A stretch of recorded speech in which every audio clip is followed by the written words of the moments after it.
Assalamualaikum warahmatullahi wabarakatuh. Alhamdulillah wassalatu wassalamu ala Rasulillah wa ala alihi wa sahbihi wa man wala. Amma ba'd. Insyaallah kita akan melanjutkan pembacaan kitab Matan Jurmiyah yang disusun oleh Al-Imam Abu Abdillah Muhammad bin Dawud As-Sunhaji atau yang masyhur dikenal dengan nama Ibnu Ajurum rahimahullahu taala.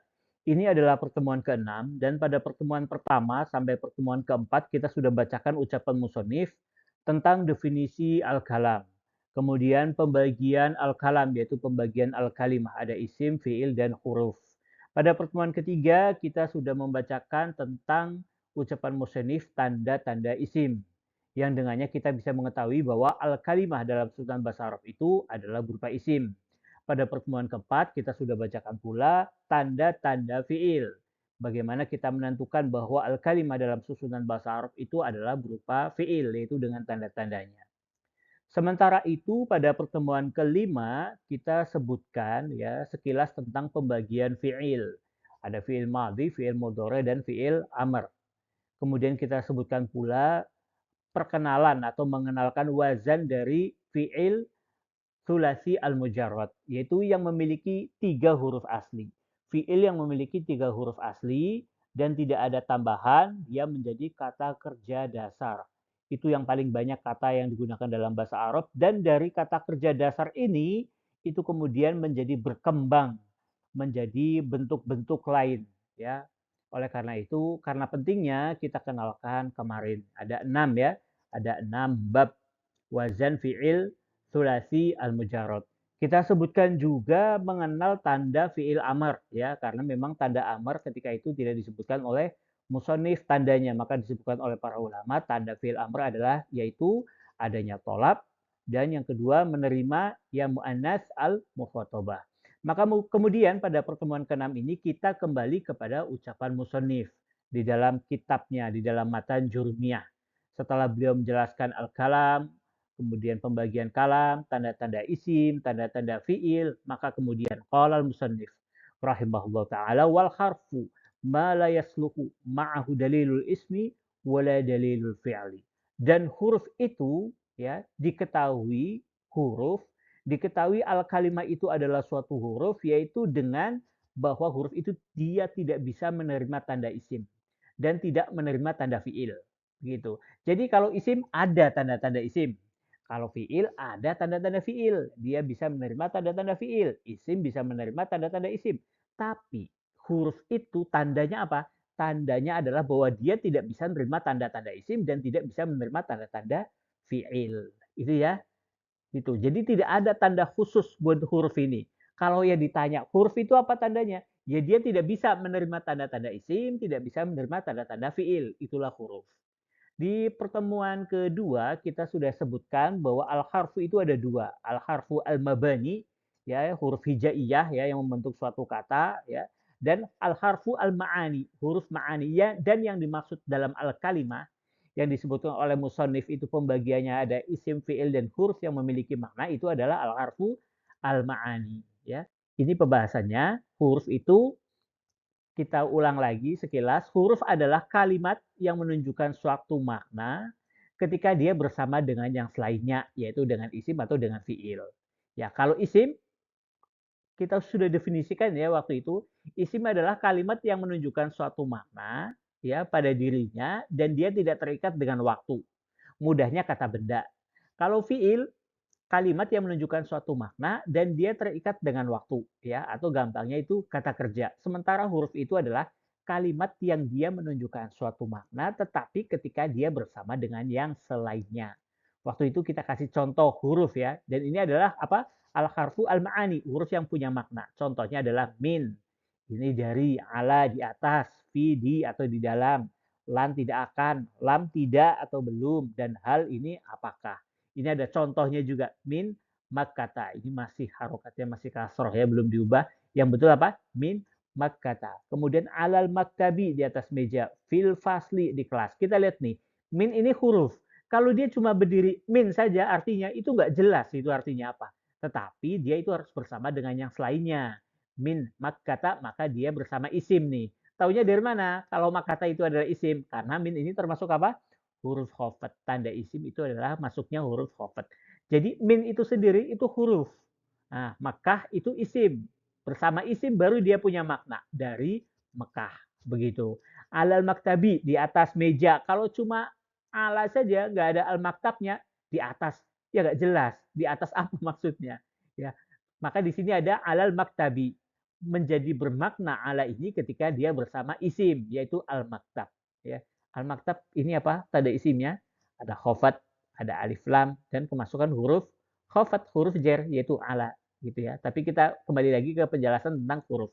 Kemudian fil fasli. Kalau ini fi saja, di atau di dalam saja, ya nggak jelas maknanya. Tapi ketika kita tambahkan isim, dia bersama dengan isim, fil fasli di dalam kelas, maknanya itu jadi jelas. Huruf itu kalimat yang menunjukkan suatu makna ketika dia bersama dengan yang selainnya, gitu ya. Contoh yang lain itu lan. Kalau lan saja artinya tidak akan. Sudah misalnya lan tidak akan. Tidak akan apa? Kan nggak jelas. Kita tambahkan sini lan yanjaha. Dia bersama fiil. Jadi tidak akan lulus. Lam yalid walam yulad. Begitu pula ini ya. Tidak dilahirkan dan tidak pula dilahirkan. Tidak melahirkan dan tidak pula dilahirkan. Allah tidak beranak dan tidak pula diperanakan. Demikian dalam surat Al-Ikhlas. Kemudian hal. Hal ini artinya apakah. Kalau cuma hal seseorang mengucapkan kepada kita, hal apakah. Loh, apakah apa ya nggak jelas maknanya. Jadi dia harus bersama yang lainnya. Huruf itu menunjukkan makna ketika dia bersama dengan yang selainnya, gitu ya. Nah, sini contohnya hal Muhammadun tabibun. Apakah Muhammad seorang dokter? Dia bersama apa nih? Bersama isim. Hal ja'a Zaidun, apakah Zaid telah datang? Hal bersama siapa ini? Ja'a, ya kan? Dari contoh yang sudah disebutkan di sini, min, ala, fi, lan, lam, dan hal, ya, ini ada isyarat bahwa huruf itu dia bisa bersama isim saja. Dia hanya bisa masuk kepada isim, ya. Hurufnya ini min, ala, fi, contohnya, ya. Huruf-huruf jer itu dia hanya masuk kepada isim saja. Ada juga huruf yang dia hanya masuk kepada fiil saja, seperti lan. Namanya lan ini, dia bersamanya itu dengan fiil, nggak bersama isim dia. Begitu pula dengan lam, itu dia juga hanya kepada fiil saja, bersama fiil saja. Jadi huruf itu ada yang hanya masuk kepada isim, ada yang hanya masuk kepada fiil. Tetapi ada juga huruf yang dia bisa bersama isim, bisa bersama fiil ya. Kayak mempersatukan aja nih ya. Yang contohnya itu adalah hal atau apakah. Hal ini artinya apakah. Nah, di sini hal Muhammadun tabibun dia bisa bersama isim, tapi juga bisa bersama fiil. Hal ja'a Zaidun. Apakah Zaid telah datang? Kan ini ja'a nih bersama dengan ja'a. Al-muhim kesimpulannya adalah bahwa di sini ya huruf itu adalah kalimat yang menunjukkan suatu makna tetapi ketika dia bersama dengan yang selainnya. Ya, apakah dia dengan isim ataukah dia itu dengan fiil. Ada yang masuk kepada isim saja seperti huruf khafat, ada yang masuk kepada fiil saja seperti ini lan, lam, begitu pula dengan sin, saufa, ya itu kan hanya masuk kepada fiil saja. Qad ya itu juga huruf juga masuk kepada fiil saja. Ada juga huruf yang masuk kepada isim dan fiil. Ini mengulang ini sebetulnya ya di pertemuan kedua tapi nggak apa-apa biar kita lebih ingat. Nah, kembali lagi ke tandanya. Bahwa huruf itu apakah dia punya tanda khusus? Dia tidak punya tanda khusus. Tandanya dia adalah bahwa dia tidak bisa menerima tanda isim dan tidak bisa menerima tanda fi'il. Itulah arti dari ucapan musonif mala yasluhu ma'ahu dalilul ismi wala dalilul fi'li. Artinya apa? Huruf itu dia tidak menerima tanda isim. Contoh, tanda isim itu apa?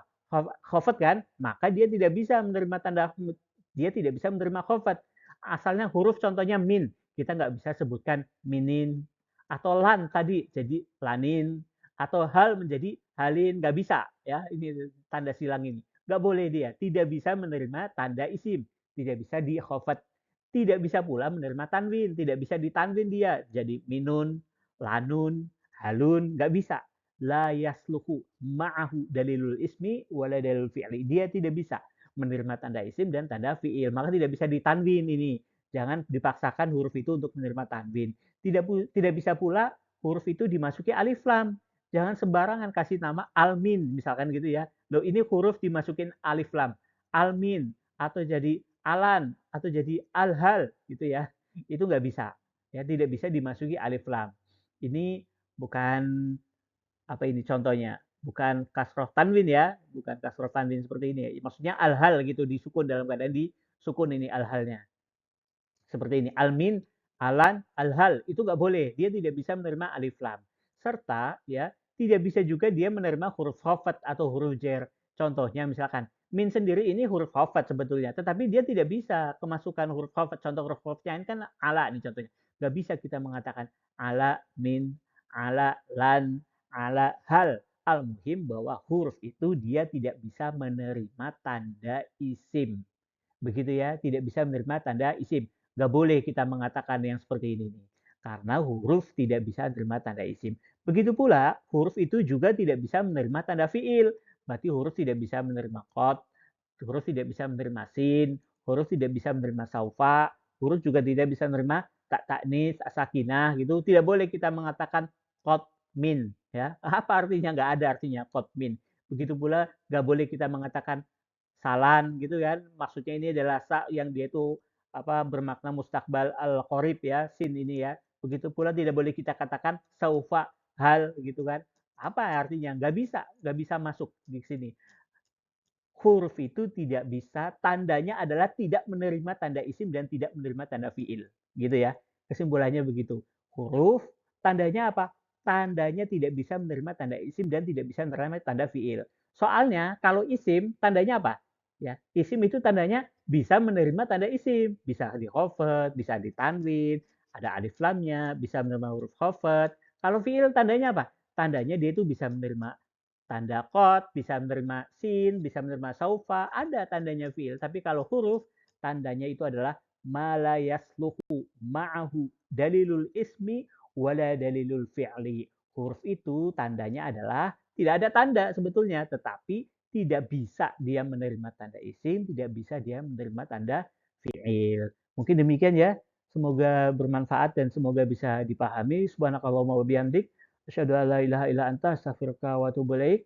Wa jazakumullahu khairan. Wassalamualaikum warahmatullahi wabarakatuh.